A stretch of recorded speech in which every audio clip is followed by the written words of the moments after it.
Good evening. Tonight, from Detroit, we go after the story of conflict between big business and big labor, between the automobile companies and the United Auto Workers, a struggle that promises to shape the future of our entire economic system.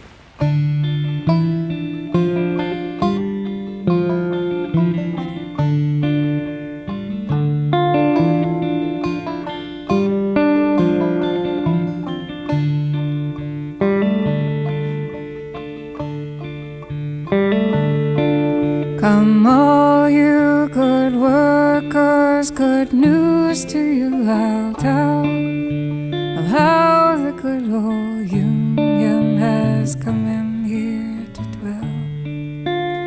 Which side are you on, boys?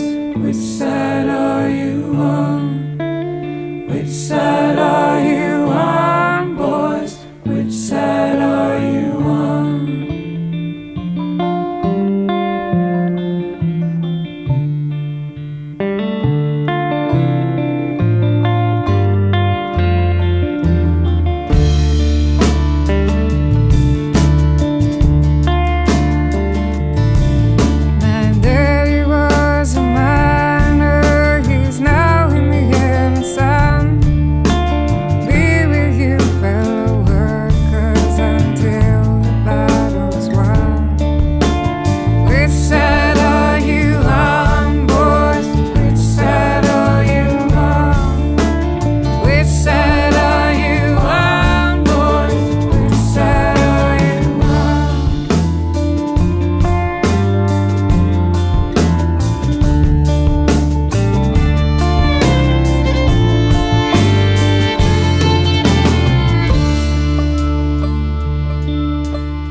Once a Goliath of industrial innovation and the engine for a nation's economy, the Motor City is now running on empty.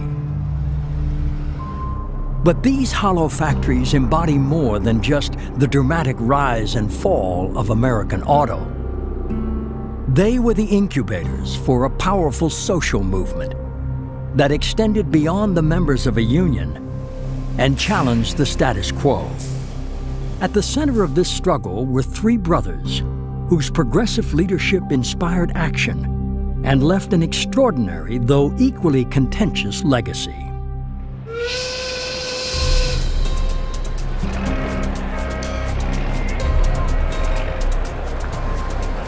In the early days of the 20th century, the automobile industry is the most important industry in America, most important industry in the world. This is an industry that didn't exist in 1900. By 1920, it's the dominant force in the American economy, and the American economy is the dominant force in the world. In 1927, Detroit's metal foundries, part suppliers, and manufacturers were employing over 300,000 workers, 1/5 of the city's population. Among the massive influx of new hires was Walter Reuther, a 20-year-old red-haired toolmaker fresh from West Virginia. That winter, Reuther landed his first job at the Briggs Manufacturing Company. Most everybody that came to Detroit in that period always started out at Briggs, and they only stayed there until they could get a decent job, because it was considered a real butcher shop, just impossible. We worked 13 hours a night with a 30-minute lunch period, and I worked there 21 nights in a row, Saturdays, Sundays, and right through at 13 hours a night. And it was big, rough, heavy work. The discipline inside plants tended to be vicious. The plant manager would say to his foreman, "Give me as many parts as you possibly can in X hours." And his job was to drive workers as hard as he possibly could to do that. What workers found, and there were thousands and thousands of workers because it was a huge industry, is that they were killing themselves. Yeah, I must have been a pretty good mechanic or I couldn't have survived, because the facts are, when I came to Detroit, things were very, very bad. And the whole of Detroit was really in a Great Depression.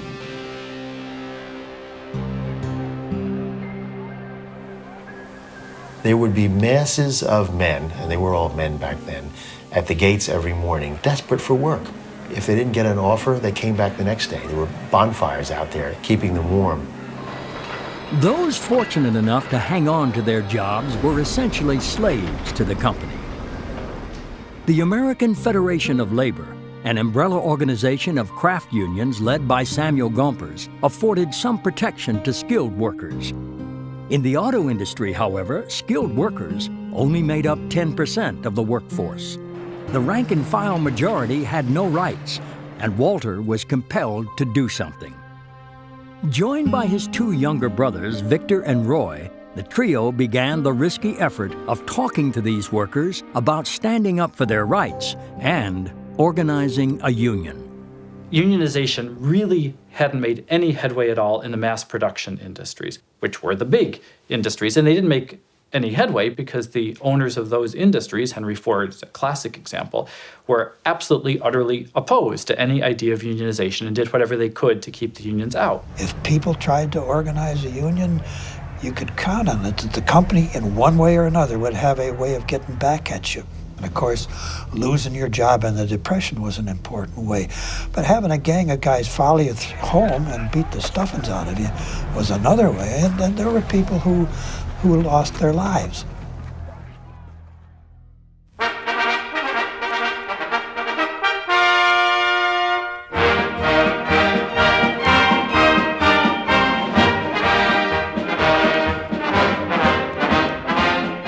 Before the ink was dry on the Wagner Act, organizers seized the opportunity. John L. Lewis, leader of the United Mine Workers, broke from the AFL to establish a rival federation, the Congress of Industrial Organizations. The CIO sought to unite all workers, skilled and unskilled, black and white, men and women, initially targeting two key industries, steel and auto. Lewis recruited this group of very young, very idealistic working class men and women to go out and actually do the job of unionizing these industries.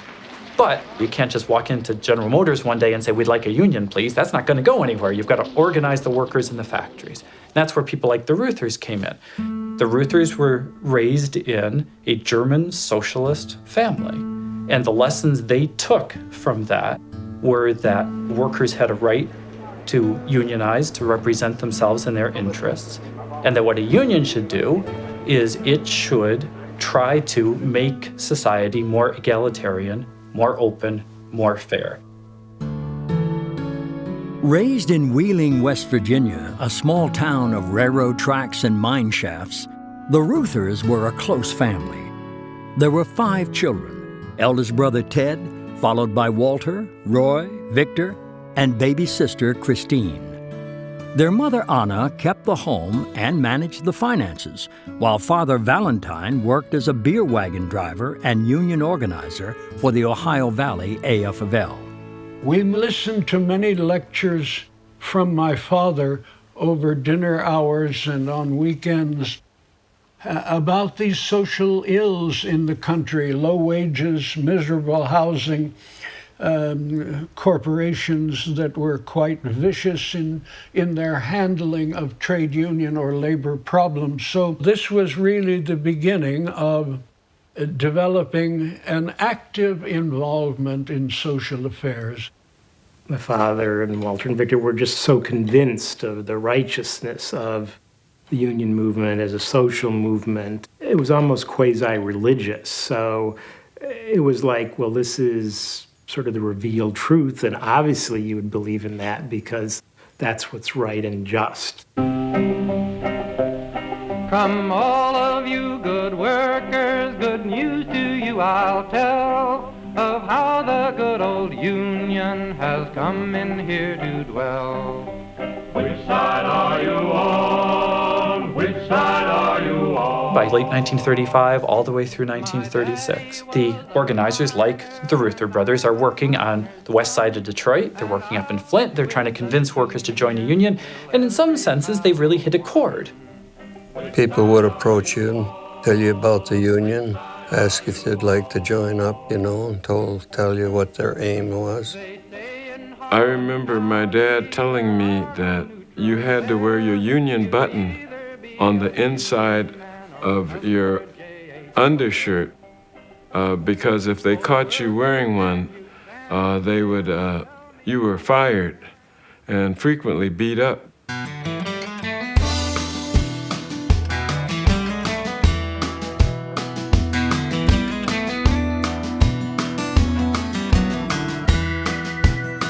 In the fall of 1936, under the banner of the fledgling United Auto Workers Union, local offices began to spring up in and around Detroit.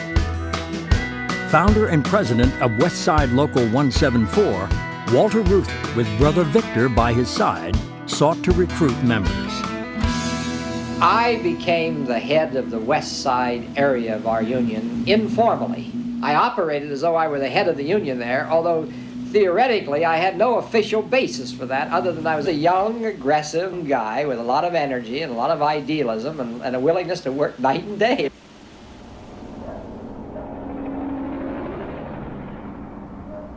I hired in at Kelsey Wheel for 43 cents an hour.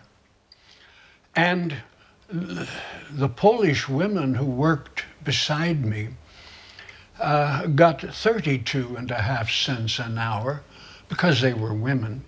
And many of them produced a hell of a lot more work than I did. Their fingers were more nimble.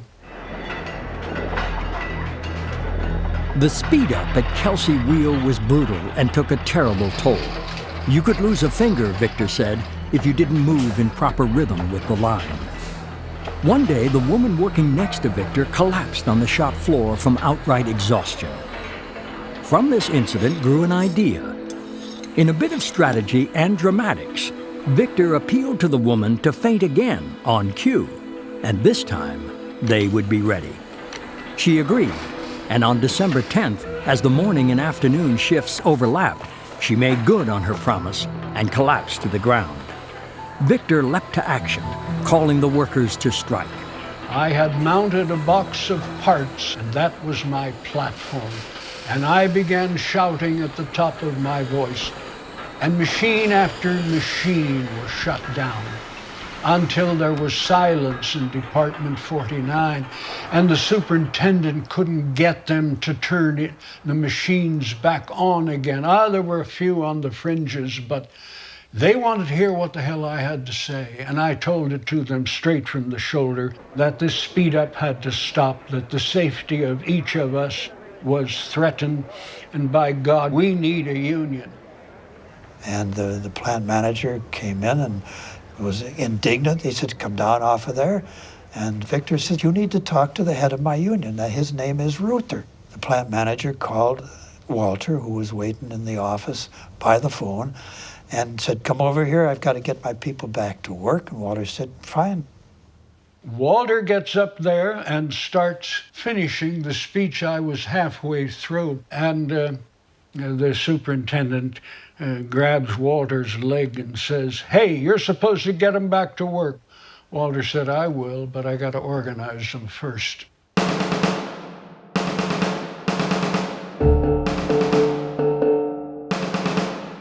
While other strikes occurred during this period, the Kelsey effort was a triumph for the young team of organizers. But Kelsey Wheel was a simple parts supplier. The critical test for the United Auto Workers leadership would be to successfully challenge one of the mighty Big Three manufacturers.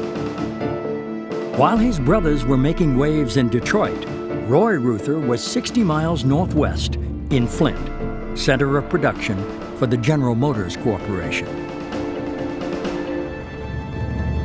At that particular time, all the Chevrolet motors were built in the Chevrolet 4 plant in Flint.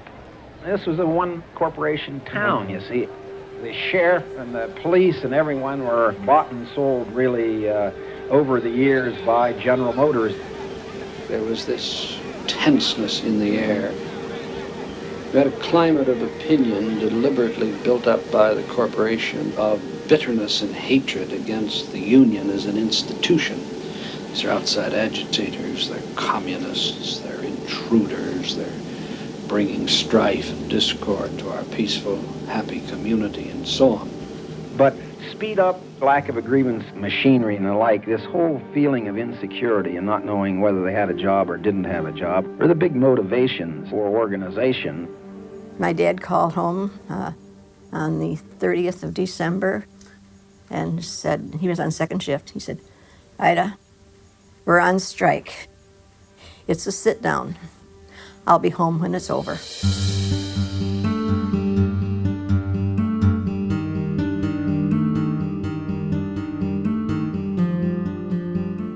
We cleared the plant out of all of the officials, much to their chagrin, that we, the workers, were taking over their property. And they started down the line, telling the people to shut their machine down, we're on strike. Everybody locked the gates, welded the gates, and took the plant over until they agreed to negotiate. Roy Ruther devised key tactics for the Strike Strategy Committee, while Victor kept up morale behind the wheel of a sound truck. Walter rallied his membership and those of other union locals for support. But with production held hostage, the industrial giant would not sit idly by. They turned off the water, they turned off the heat. The police had gathered at the top of the hill. They had already accumulated quite an arsenal. They began in martial fashion marching down the hill.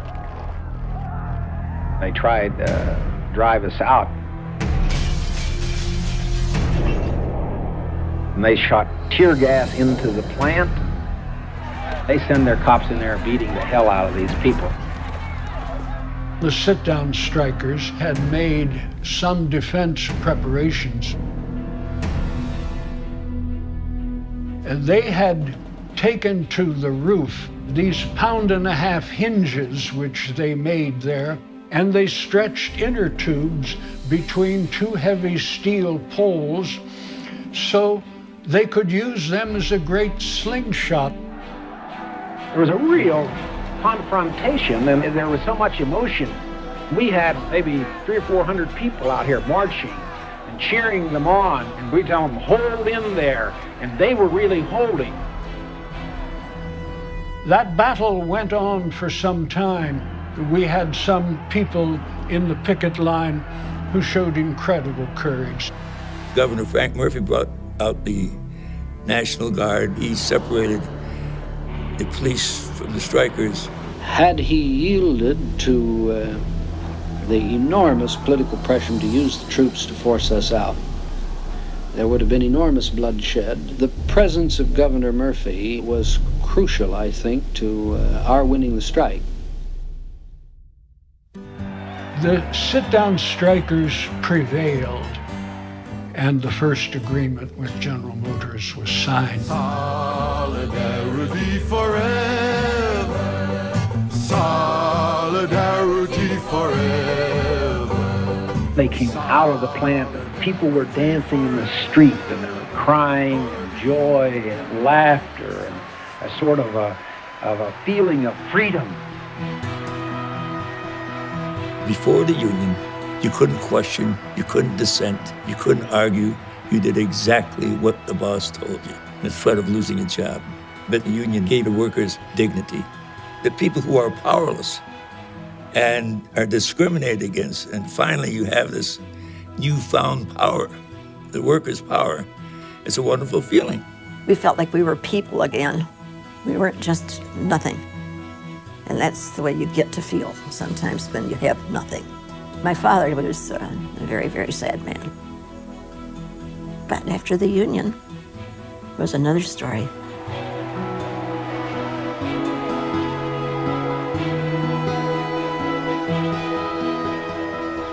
We were organizing all over the place, and half the time you'd send somebody out to a plant to try to organize the union, and the other half of the time they'd be calling you up and saying, we want a union, we're on strike, what do we do next? With 75 factories under their watch, the Ruther brothers worked tirelessly, strategizing and signing up new members. Their wives, May, Sophie, and Fania, were also active in the movement, distributing leaflets, lending a hand in the strike kitchen, and using their language skills to recruit a new sector of workers. So the union was life. It was the headlines always.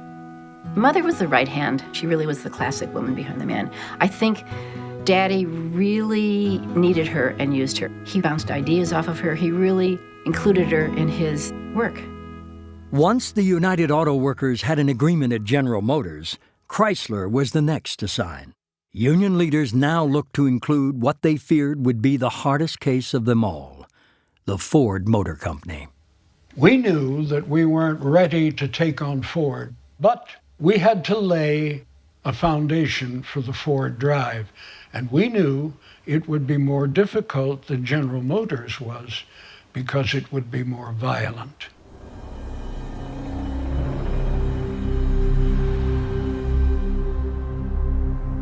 Henry Ford ran the Ford Motor Company as kind of a personal fiefdom. It was his and his alone. It was literally his and his alone. It wasn't a public company. This was truly his baby. He saw it grow and burgeon, if you will, and was more than paternalistic. He felt an ownership, and therefore he didn't want to be intruded upon. He didn't want people helping him run his business, which was the essence of the labor movement. So there was a natural conflict there beyond mere sharing of wealth or competing for wealth. It was, this is mine. Henry Ford's River Rouge factory was the ultimate reflection of his preeminence. Set along the river for which it was named, the 2,000-acre facility west of Detroit was the largest concentration of machinery and labor in the world. Employing over 100,000 workers, Ford considered security a priority. He created a management division known as the Service Department to ensure order in his plants. But their tactics were not always sound.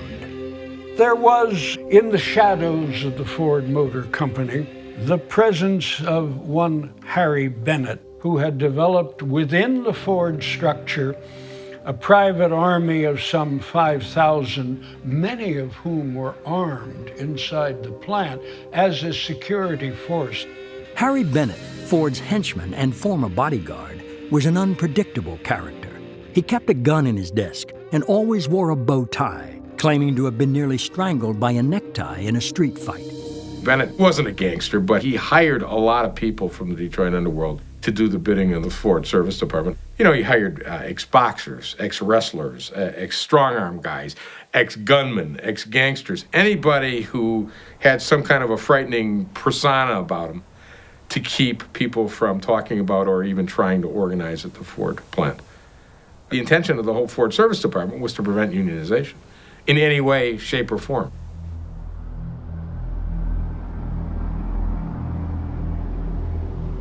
On the overpass at Gate 4 in 1937, myself and other people with a group of ministers were standing there on public property, not private property. We went there to make a distribution. The Ford servicemen came in.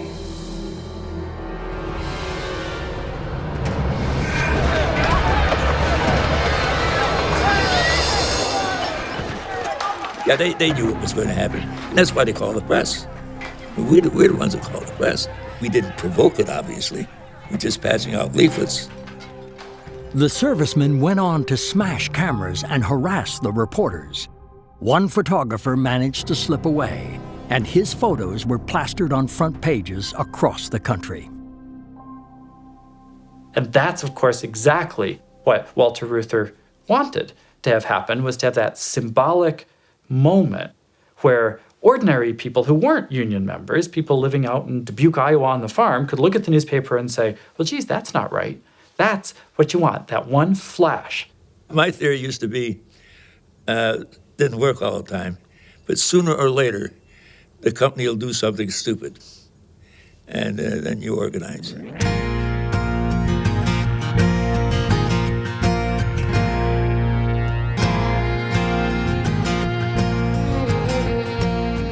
It took a number of stoppages and serious bargaining before the Ford Motor Company came around.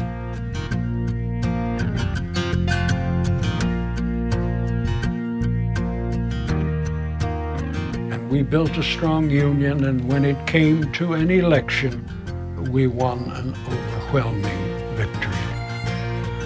In just a handful of years, a small army of workers had forced the colossal car makers to recognize their right to a union. The relationship between labor and management was changed forever.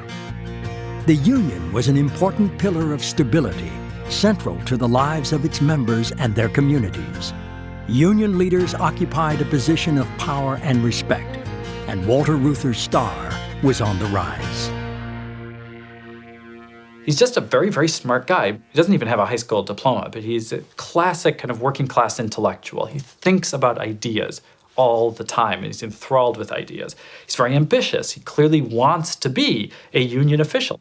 So very quickly, he sets himself apart as a rising figure.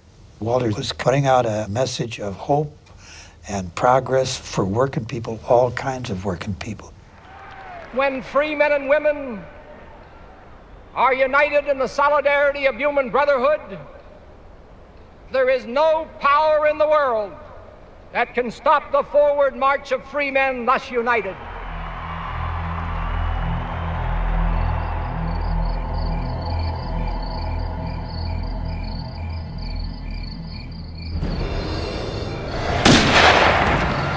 Mother screamed, and Daddy was lying on the floor in the kitchen in a pool of blood, and Mother was leaning over him. I drove my parents up there, and I've never driven any faster than that. We didn't know whether he'd live or not.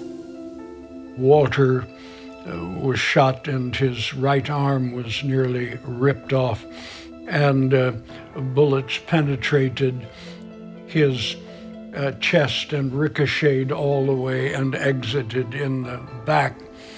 And he was hospitalized for some time. That shook all of us up in the family and, of course, aroused national attention. I heard a shot. And then what did you do? As I turned around, I saw the window broken at Reuther's. And did you see any car leave that particular area? Yes, I saw a red car. After Walter was shot, of course, there was a big question about who did it. Some people thought it was the mob, which was trying to get into the UAW, the way they penetrated some groups within the Teamsters, for example. Others thought it was, maybe some, people working for the corporations. And there were a lot of thugs that were, available to hurt union people then. I worried about them, and I know my mother worried a great deal, but that's what they believed in, and you have to be willing to put your life on the line if you really believe in a cause. Many years before, the Reuther brothers had already begun accumulating enemies, from management to rivals within their own union. Walter and Victor's 1932 trip to the Soviet Union put their ideology in question by bigots on the far right and communists on the far left. In an effort to quell the UAW's factional infighting while furthering his personal ambitions, Walter turned his back on many former allies.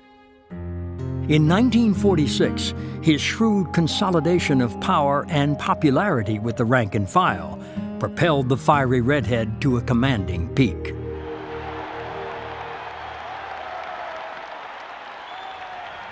Walter was elected by only a handful of votes. I mean, that was a very, very close election. So it became this kind of political struggle tied with the Cold War, and Walter certainly used the rising fear of communism as a way of attacking his enemies in the Union. The communists had really been very central to building the UAW, as much as Walter and his socialist cadre had been central to building the Union. So there's an awful lot of political manipulation that's going on here, and he takes a hard line. The people who had held that position had so messed up things. They were such victims and slaves of the party caucus that it became obvious we had to make changes. Another group that I suspect will become critically important to the Reuther experience, though no one knows for sure, he also draws the attention of some really very nasty criminal elements inside Detroit. When Reuther organizes in the plants and when UAW locals are established, they're very much opposed to a lot of the criminal activity that's kind of the underground economy in the auto plants. The Detroit Mafia had a tremendous influence on gambling operations in the auto industry, which were very lucrative. The fact that Reuther was cracking down on this operation was costing them money. And anything that hurts their pocketbook is not a good thing. In addition to the gambling operations, enterprising gangsters who infiltrated the union could embezzle membership dues, steal merchandise from the inside, and sell a guarantee of no strike action to employers.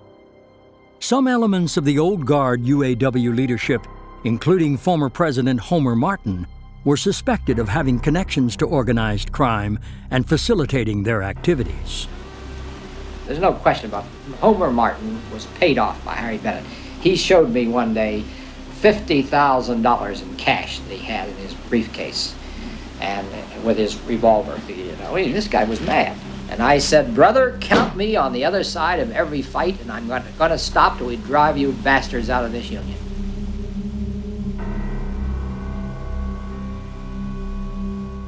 By April 1948, Walter had amassed many enemies with the motive and means for this brazen attack.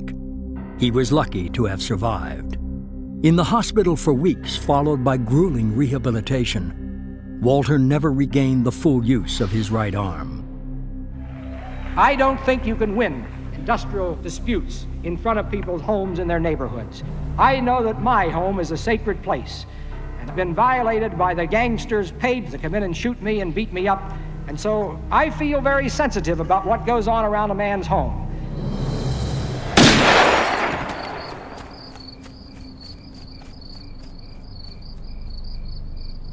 A double-barreled shotgun was fired through the front window, and the right bullets, which were concentrated, missed my head by no more than a quarter of an inch, and it tore a piece out of the wall that size.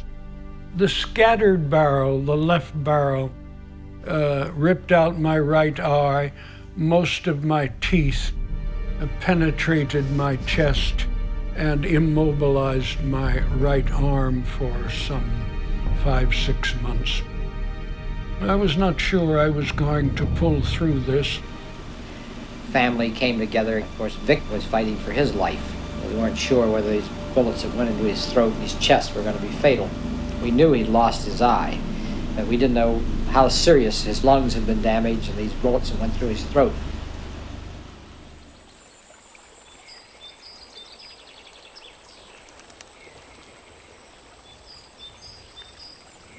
Because nobody knew who did it or whether it would happen again, Walter had to enter into a life in which he was constantly protected, rarely without a bodyguard.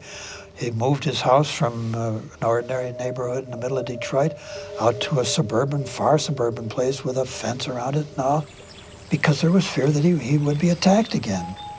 Psychologically, that has to do something. You don't automatically trust people as well after something like that happens as you did before. My mother really wanted us to be normal, so she didn't talk about it. You know, she really didn't talk about the fact that there are people who don't like your father and they tried to hurt him. You know, that was never talked about. But, I mean, we were under surveillance all the time, whether it was, you know, the bodyguards watching us and watching Daddy.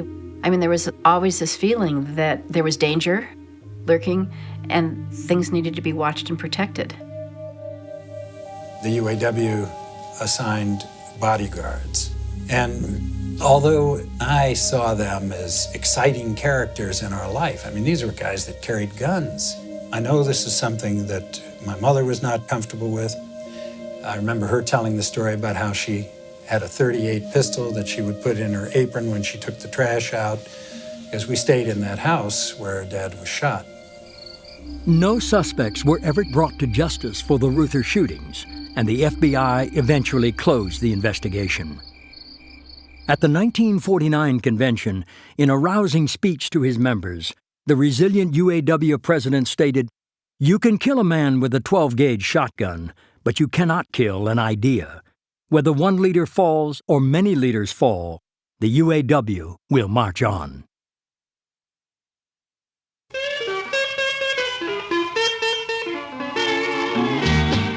By the 50s, the auto industries were fabulously profitable. Everybody wanted a car. The federal government built a highway system. Chrysler, Ford, and GM ruled the roost.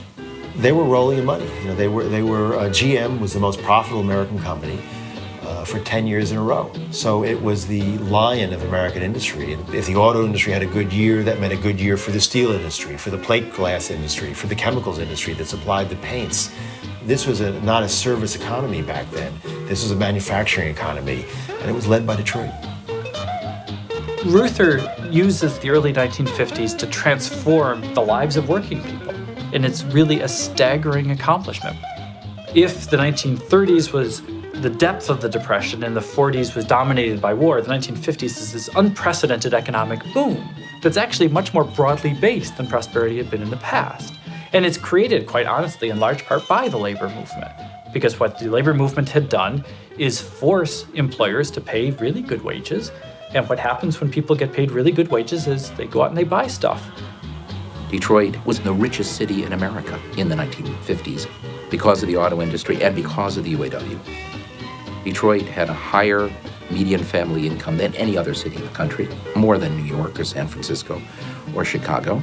And it was also a city in which the African-American population was richer than anywhere else. During the glory days of the UAW and the auto industry, it was a great place to live.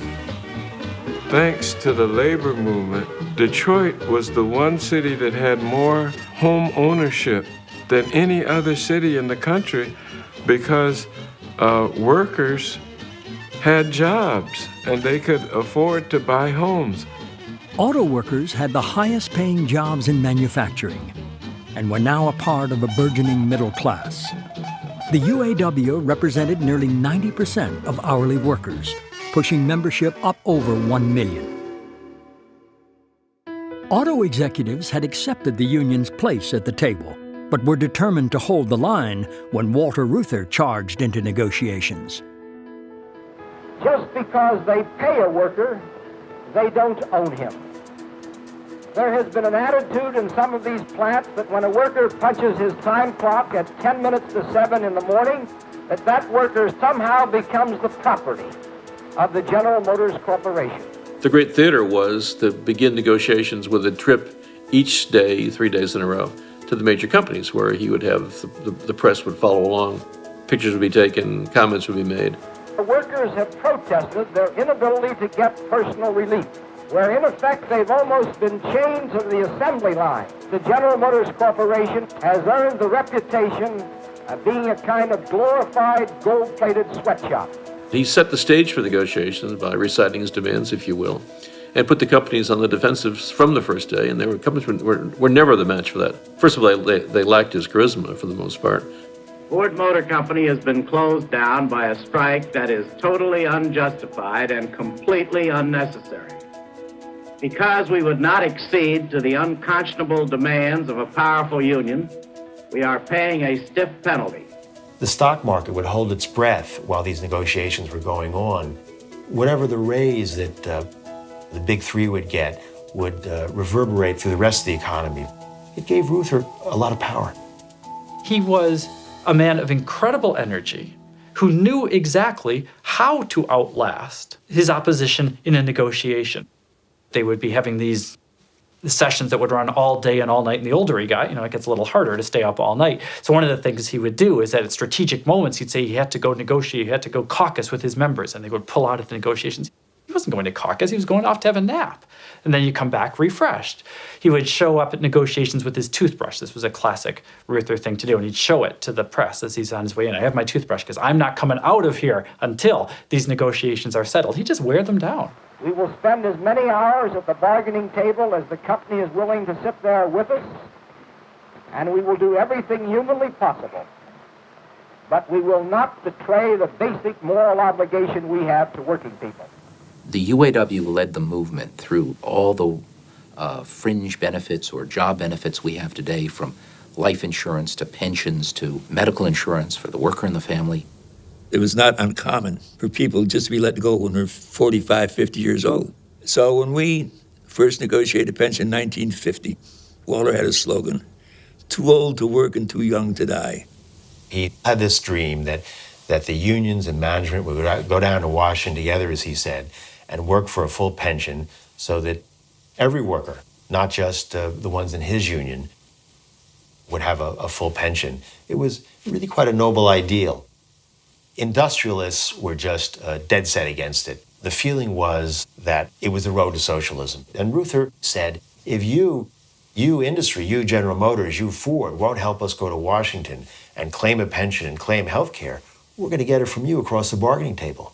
And that's what they did.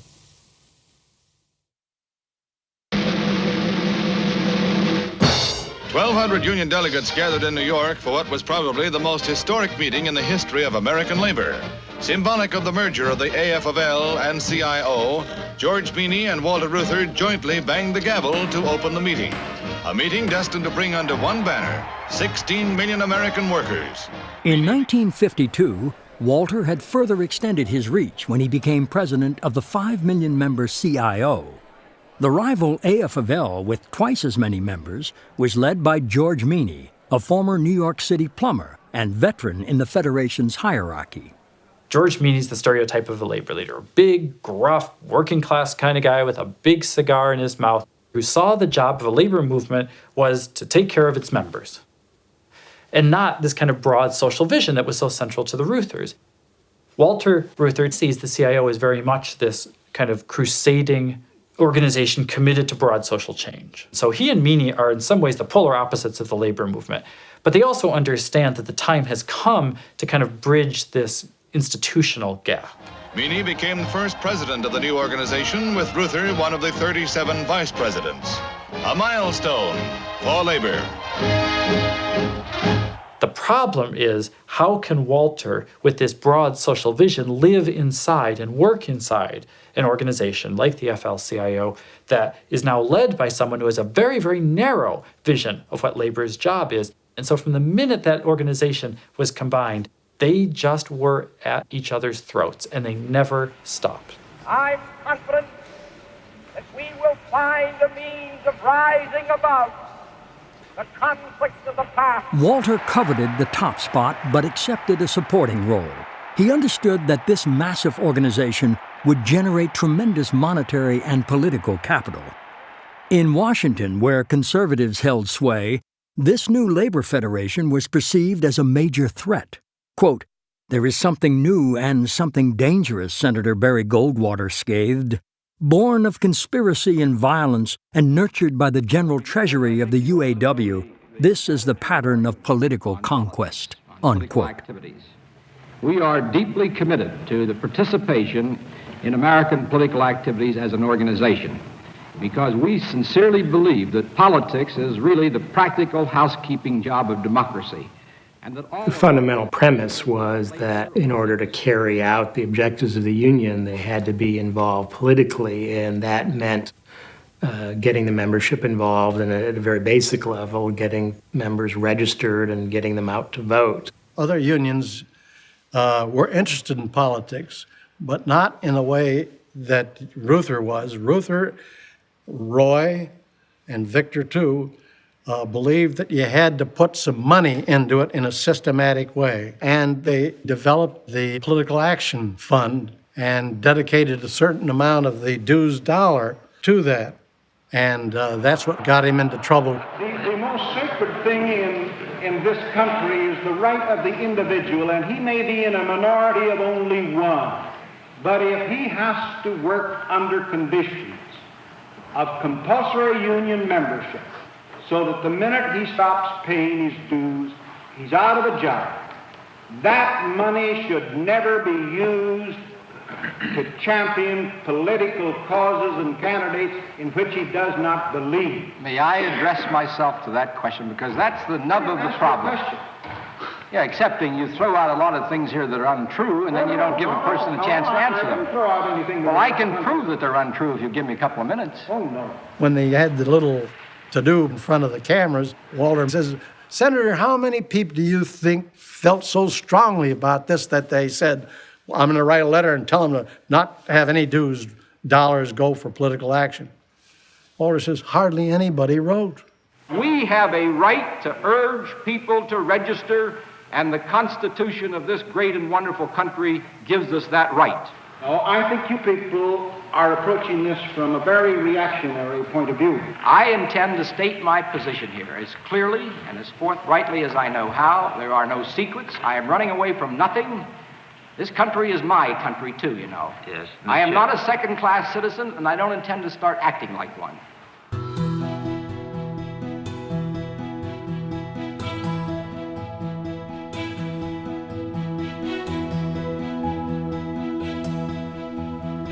I am today announcing my candidacy for the presidency of the United States. We supported Kennedy very strongly in 1960, pulled out all the stops. When the Ruthers made the judgment and decision in terms of support, you'd get 75% of the UAW vote. I mean, that was worth something. Endorsements are endorsements, but when you got that endorsement, people watched that, people followed it, and people understood it. And that's political power. That's political power. Make no mistake about it. They understood they had it. They never abused it. And they used it to advance the well-being and the cause of the people that they represented. So the Ruth support in terms of the UAW of my brother in the '60 campaign was enormously important.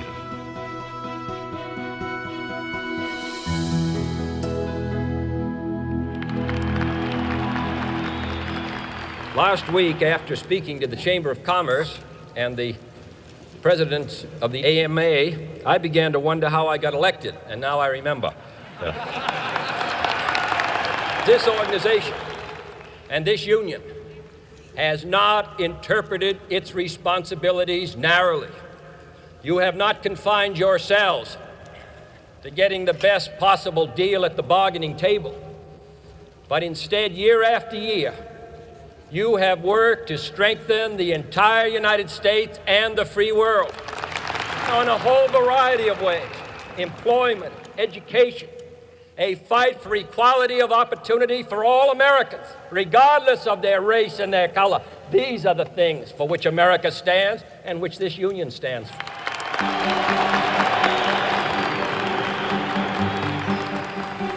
There was a closeness between the Kennedy brothers and the Ruther brothers. They were all involved in the same causes and helped each other.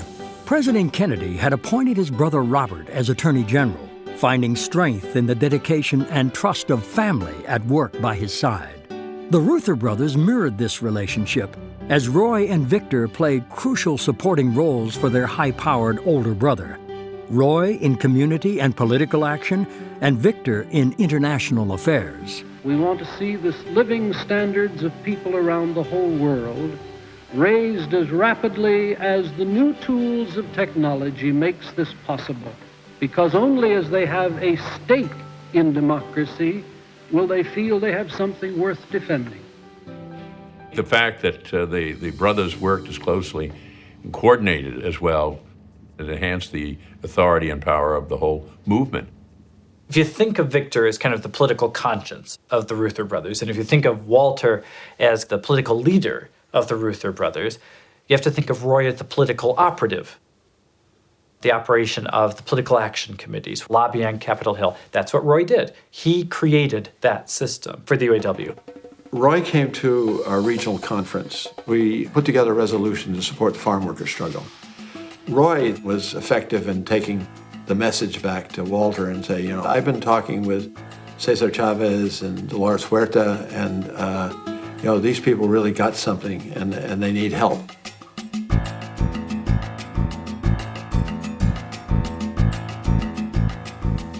The picketing was very hard, and so when you had someone like the Ruther brothers and Bobby Kennedy that would come to Delano, it was just a really, really big thing. It was these types of visits that really lifted the spirits of the workers.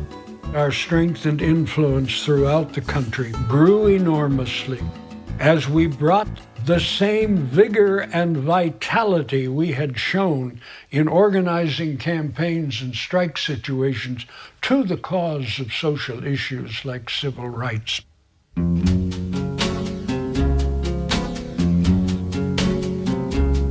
Summertime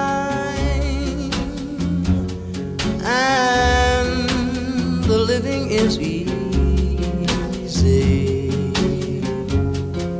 Fish are jumping and cotton is high. Your dad is rich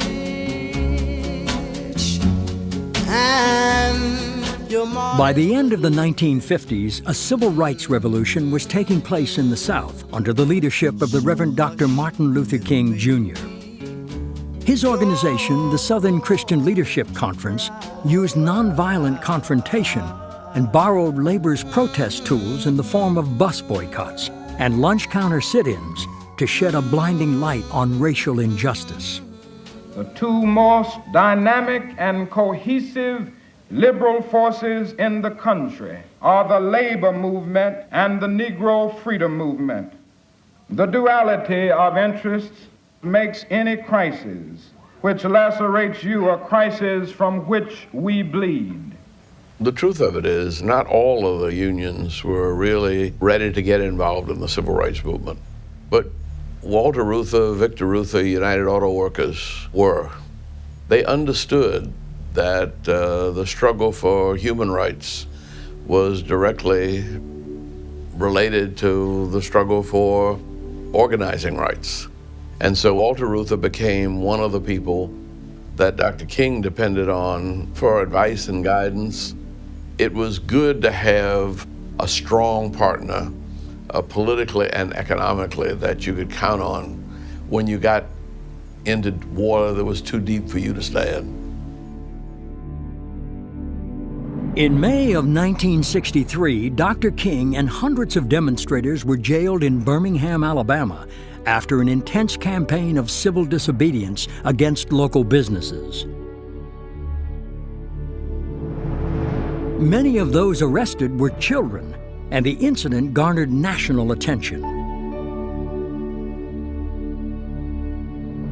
The UAW stepped in, helping to raise the $160,000 in cash required for bail. We saw ourselves as what Dr. King used to call a coalition of conscience, as one movement to empower the lower class, the working class, and to have a voice in what happened in the world.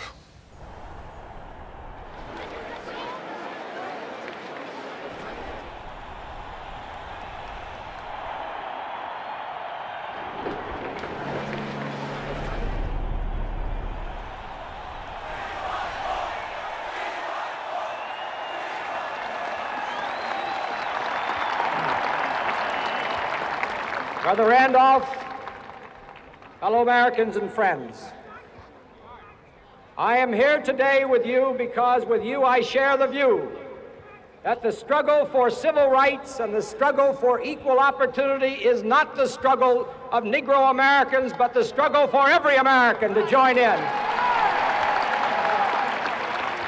For 100 years, the Negro people have searched for first-class citizenship.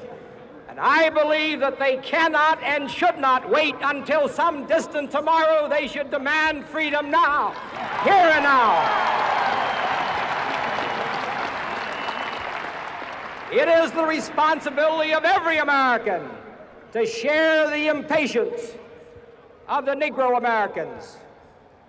And we need to join together, to march together, and to work together until we bridge the moral gap between American democracy's noble promises and its ugly practices in the field of civil rights.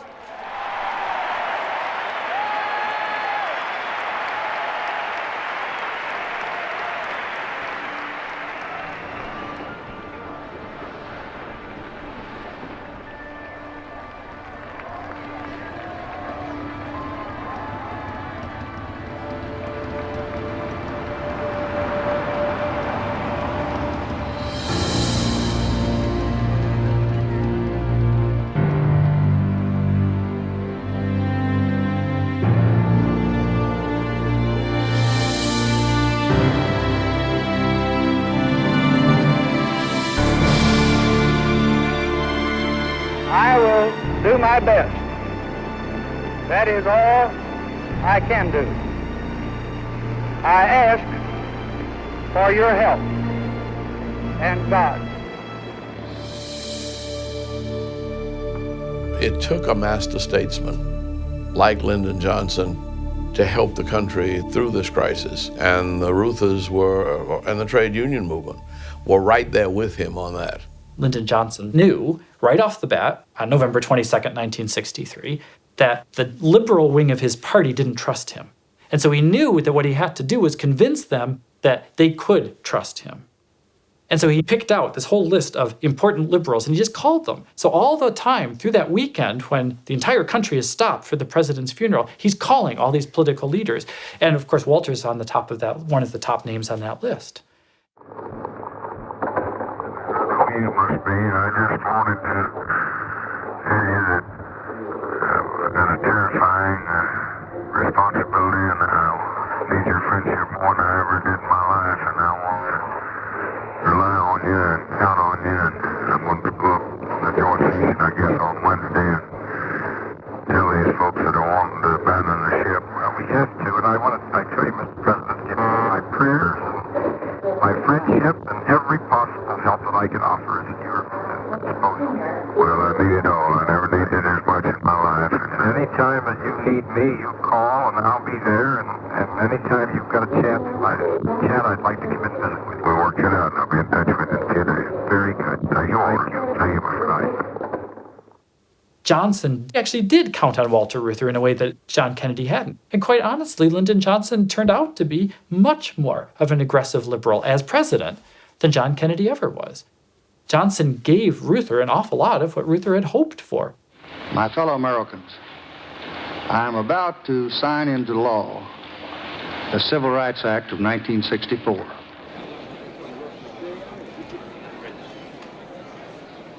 The Civil Rights Act of 1964 and the Voting Rights Act of 1965 are voted into law.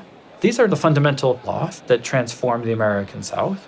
This administration today, here and now, declares unconditional war on poverty in America. He's pledged his administration to eliminate poverty in the United States. Well, that's the exact link that Reuther had been talking about, the link between economic injustice and racial injustice. Johnson has seen it, and he's putting into place policies that are designed to crack that. It was government activism to tackle the whole range of issues, from education to housing to economic development, and that was really a dream come true for the Reuther brothers. By 1965, he passes both Medicare and Medicaid, what is the closest we ever have come to the United States to a national health care system. He launches a massive urban renewal program called Model Cities that Walter Reuther created himself, sitting at his breakfast table. There is a moment when Johnson seriously considers appointing Walter Reuther to a cabinet post. So there's never a point in Reuther's career where he's closer to the centers of power than during the Johnson years. While the UAW president was championing innovative approaches to the country's social ills, the American auto industry faced a dramatic transformation on several fronts. Automated machinery had taken the place of certain manual jobs, and the rising sales of smaller, cheaper foreign cars threatened the domestic monopoly of the market. In about 1966 or 1967, Datsun Japan was introduced in this country. Now suddenly the consumer had a choice. They could get the Chevrolet with a pension, or they could go for a Honda without one. And the competitive disadvantage became tremendous. Reuther didn't want the union to take so much that there'd be nothing left, and the numbers of jobs would start to shrink, their market share would shrink. He knew he was dealing with the golden goose, and the goose laid golden eggs if you didn't kill it, and he never did. He was very careful to take what he could get. Strikes were inevitable, try to keep them short, make the settlement reasonable.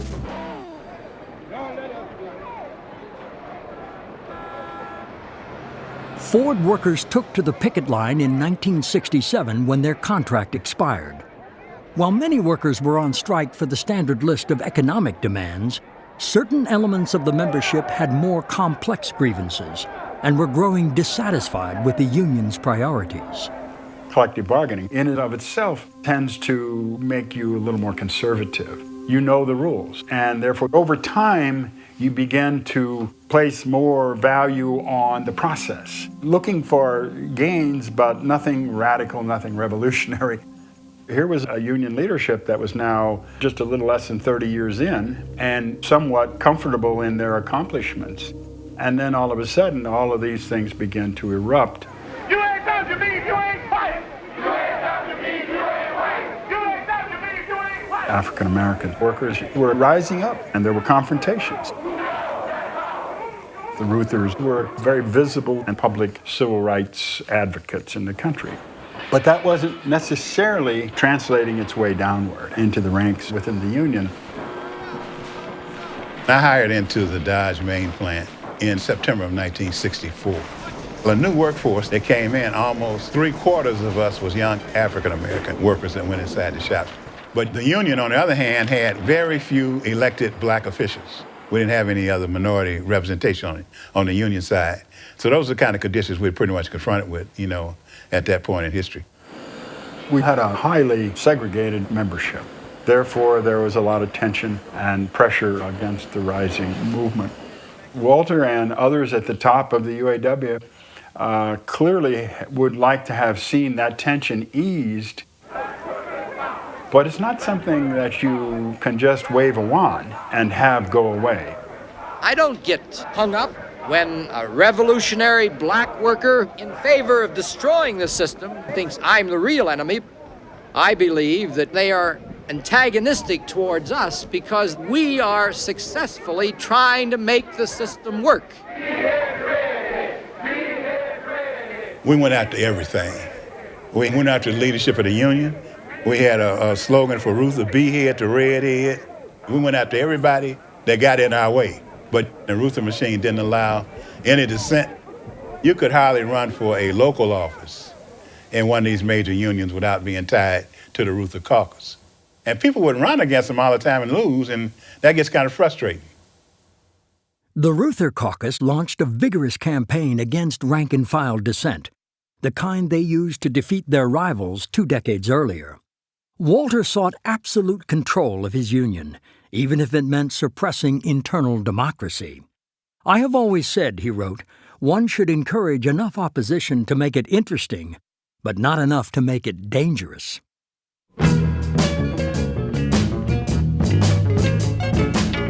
Oh, the motor speed is burning. It ain't a thing in the world that I can do. Don't you know the big D is burning? Ain't a thing in the world that Johnny can do. It was a terrifying time. I mean, things were exploding all over the place. Riots in city after city. 42 or 43 people killed in Detroit, in Newark. It was a time that demanded radical action. Oh, fire bombs falling all around me. When the United States escalates the war in Vietnam, which it does in the spring and summer of 1965, the leadership around Ruther, and Victor is probably the most outspoken figure in this, think this is a huge mistake. And they want very much for the UAW to say that. There is a heavy moral obligation upon the United States, upon our government, to immediately cease the bombing of North Vietnam without conditions.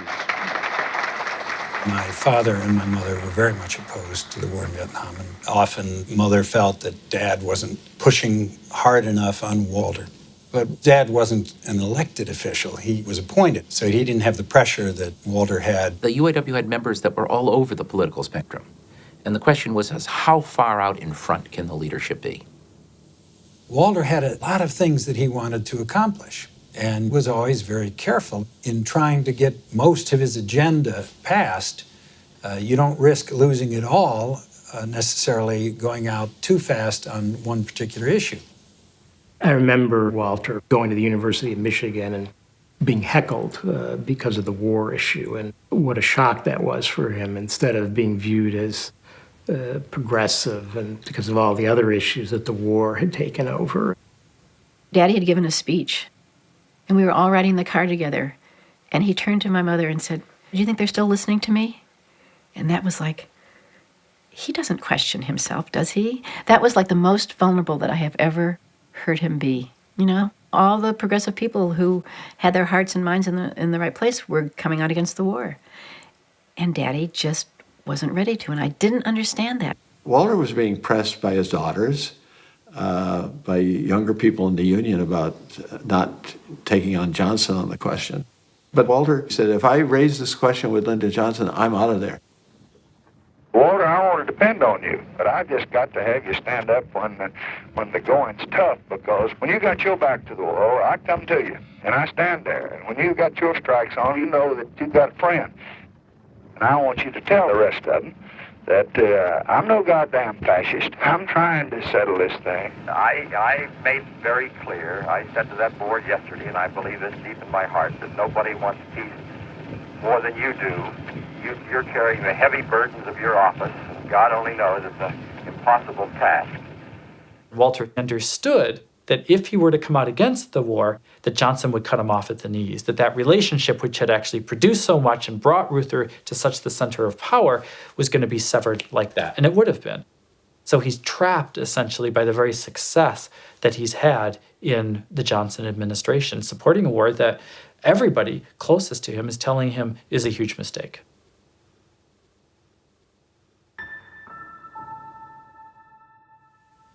My father had had a heart attack in November and was supposed to be recuperating, and I remember all of a sudden getting a call from my dad's secretary saying, "Go to Walter's house."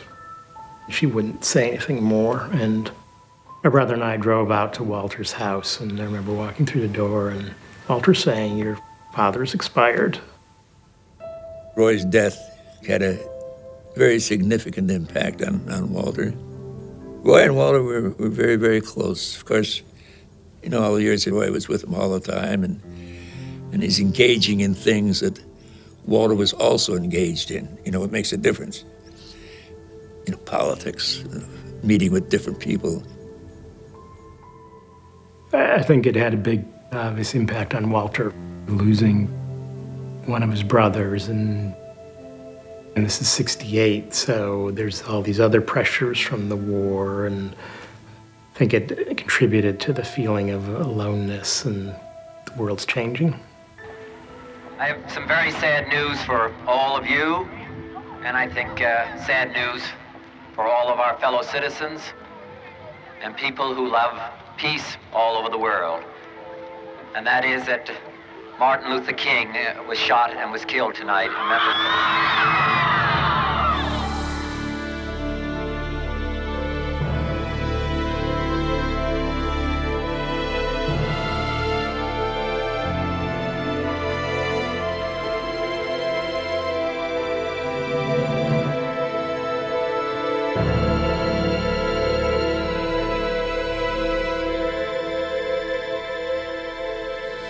It's a very tough time in American history, those years. Lots of loss. It was like just one blow after another.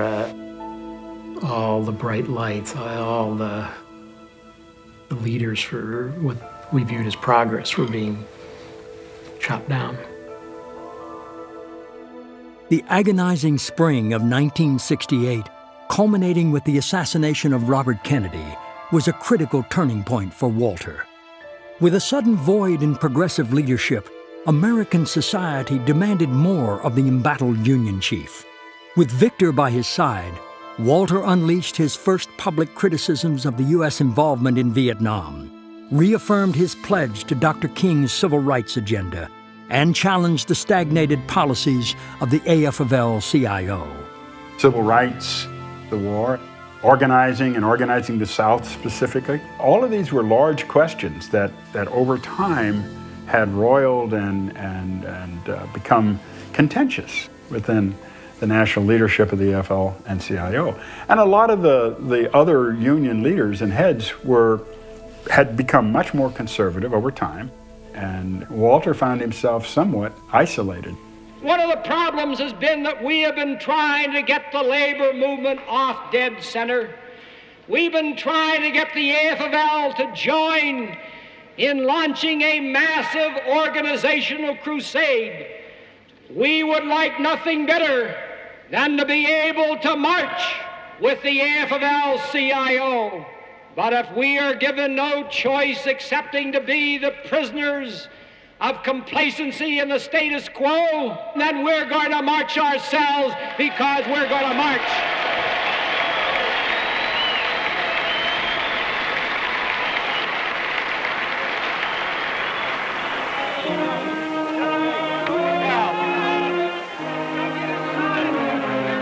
I'm proud to have the privilege of joining you in this historic struggle for economic justice, for recognition of your union, and for human dignity. And I want to bring you the greetings of solidarity from the 1,800,000 members of the UAW, and I pledge to you our fullest support.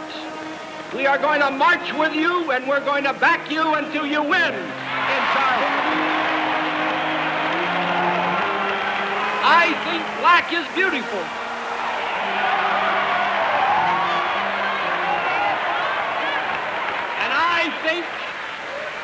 And I think white is beautiful. But I think white and black together is the most beautiful when they are marching arm in arm.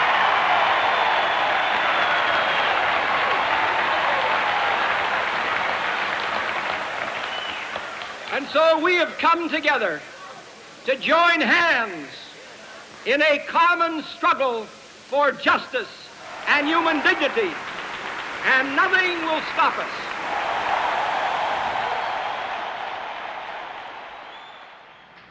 This is probably the saddest duty that I have ever had to perform in my years with the UAW.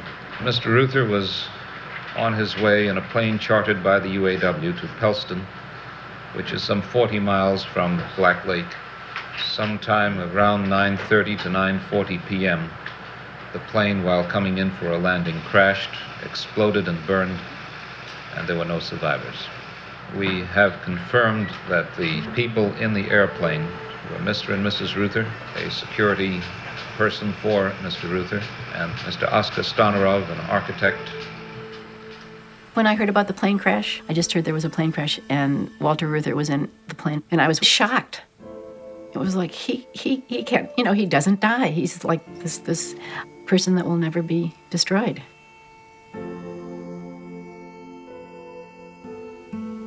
I remember that night because it was raining so hard you couldn't even see your hand in front of your face.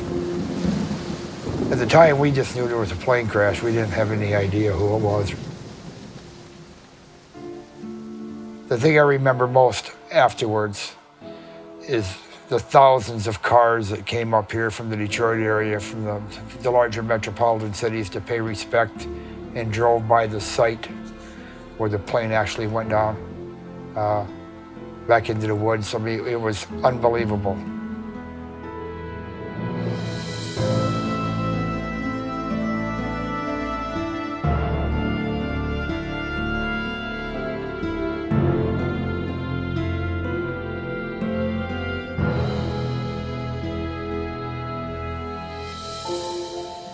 Dad was very emotional. He had lost Roy, and now he had lost Walter, and he was the last of the three Reuther brothers. I have difficulty even thinking back on that memorial. It was a moment when our grief was shared by the world.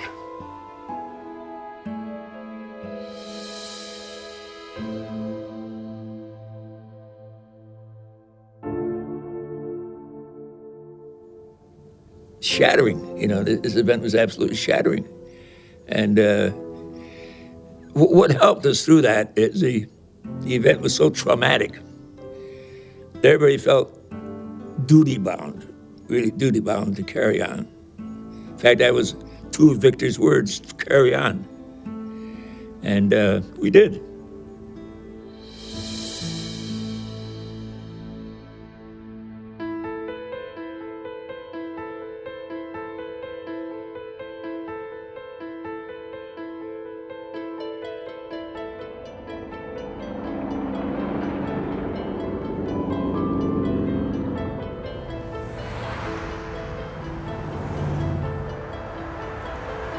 It's a very hard thing now, I think, all these years later, to get a good sense of what a person like Walter Reuther and the Reuther brothers really represented. Because we don't have that in American politics anymore. It's gone. I think the world has turned, and the UAW indeed is trying to turn with it. First the Japanese, now the Germans, and now the Koreans have come to the U.S. to build plants and run them very effectively, very competitively.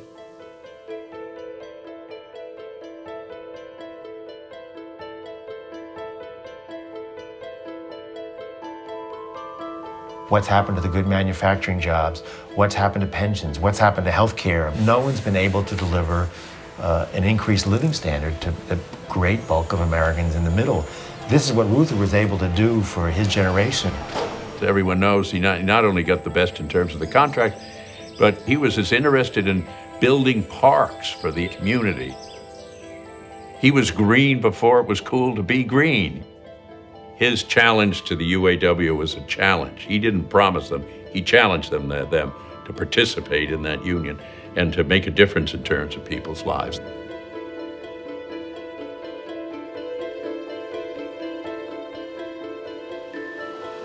We dared to build a movement that was committed to something bigger than just an extra nickel in the pay envelope. We were committed to social unionism.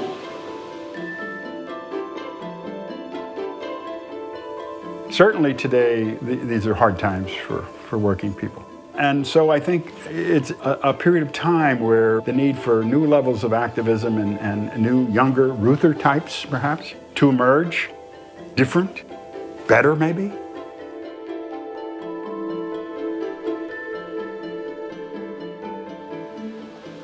The struggle and the sacrifices go on because the price for free trade unionism, like the price for political freedom and liberty, is eternal vigilance.